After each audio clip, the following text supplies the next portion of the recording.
അതുണ്ടല്ലോ, എനിക്കിന്നൊരു dental consultation ഉണ്ടേ. പച്ച മലയാളത്തിൽ പല്ലിലെ കമ്പി മുറുക്കാൻ പോവാ. ഞാൻ 8ൽ പഠിക്കുമ്പോഴാണ് ഞാൻ ആദ്യമായിട്ട് പല്ലിൽ കമ്പി ഇടുന്നത്. ആ ടൈമിൽ എൻ്റെ പല്ല് നന്നായിട്ട് ഉന്തിയിട്ടുണ്ടായിരുന്നു. 3 കൊല്ലത്തോളം ഇട്ടിട്ട് ഊരിയപ്പോൾ എൻ്റെ പല്ല് നന്നായി താഴ്ന്നു പോയി. എന്നാലും പല്ലിൻ്റെ ഉന്തൽ നിന്നുള്ളൂ എന്നുള്ള ഒരു സമാധാനം ഉണ്ടായിരുന്നു. വർഷങ്ങൾക്ക് ശേഷം നഴ്സിംഗ് കഴിഞ്ഞ് നിന്ന സമയത്ത് ഒരു സൈഡിലെ 2 പല്ലിൻ്റെ ഇടയിലുള്ള ഗ്യാപ്പ് മാറ്റാൻ പറ്റുമോ എന്ന് ചോദിച്ചുകൊണ്ട് ഞാൻ ഒരു ക്ലിനിക്കിൽ പോയി. അവിടുത്തെ ഡോക്ടർ എനിക്ക് സജസ്റ്റ് ചെയ്തത് അലൈനറാണ്. അന്ന് കുറച്ച് സേവിങ്സ് ഒക്കെ ഉള്ളതുകൊണ്ട് ആ പൈസ എടുത്തു വെച്ച് ഞാൻ അലൈനർ ഇട്ടു.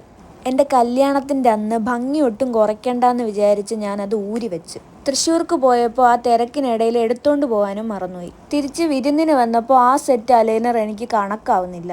മാരേജ് രജിസ്ട്രേഷന് വേണ്ടിയിട്ട് പഞ്ചായത്തിൽ കയറി ഇറങ്ങുന്ന സമയമായതുകൊണ്ട് തന്നെ ആ ഒരു തിരക്കിനിടയിൽ മുന്നത്തെ സെറ്റ് എടുത്തിടാൻ ഞാൻ മെനക്കെട്ടില്ല.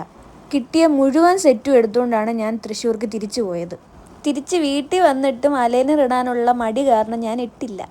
കല്യാണം കഴിഞ്ഞ് 2 ആഴ്ച കഴിഞ്ഞപ്പോഴത്തേനും കെട്ടിയോ നിർബന്ധിക്കാൻ തുടങ്ങി, അലൈനർ എടുത്ത് വെക്കടി, വെറുതെ എന്തിനാ കാശ് കളയുന്നതെന്ന്. അന്നതെടുത്ത് വെക്കാൻ നോക്കിയപ്പോഴാണ് പണി പാളിയ കാര്യം എനിക്ക് മനസ്സിലായത്. മുന്നത്തേതും ഒന്നും എനിക്ക് കണക്കാവുന്നില്ല. ജോലിയൊക്കെ കിട്ടി തിരക്കായപ്പോൾ ഞാൻ ആ കാര്യം വിട്ടു. അങ്ങനെ ഇരിക്കുമ്പോൾ 5 മാസത്തിന് മുന്നേ ഞാൻ പല്ല് ക്ലീൻ ചെയ്യാൻ വേണ്ടി ഒരു ക്ലിനിക്കിൽ പോയി.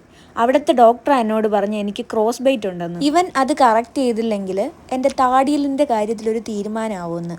വീണ്ടും അലൈനർ ഇട്ട് കഴിഞ്ഞാൽ പഴയത് ആവർത്തിക്കുമെന്ന് വിചാരിച്ച് ഞാൻ വീണ്ടും പല്ലിൽ കമ്പി തന്നെ ചൂസ് ചെയ്തു. കഥ പറഞ്ഞെന്ന് സമയം പോയതറിഞ്ഞില്ല. എന്നാൽ ഞാൻ പോയിട്ട് വരാം. ബൈ.